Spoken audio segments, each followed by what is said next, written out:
Men yaqinda ko'rib qoldim, odamlar qanaqadir og'ir temirlarni ko'tarish uchun pul to'lashar ekan, keyin yana joyiga qo'yib qo'yishadi.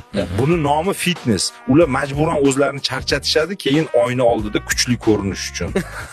Qizig'a? Da, qiziq. Agar men toshni ko'tarishim kerak bo'lsa, olaman, ko'taraman. Lekin buni hech sababsiz 100 marta qilmayman.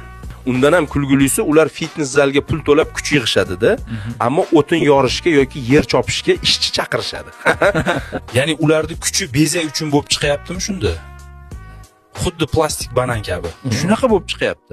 Yana ular begovoy daroshkada yugurishib, kuch sarflashib o'zlarini charchatishadi-da, lekin bitta xonada, bitta joyda qolishadi. Mana bu bor kuchi bilan yugurib bir joyda qolish.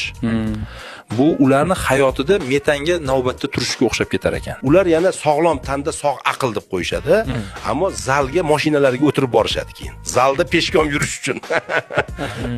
Biz shunchaki daraxtdan daraxtga sakraymiz, osilamiz, mushaklarimiz kuchli bo'ladi. Hech qanday pul to'lamaymiz. Odamlar fitnessni o'ylab topishini sababi ular o'zlarini tanalaridan real dunyoda qanday foydalanishni unutib qo'yishgan. Shunaqa.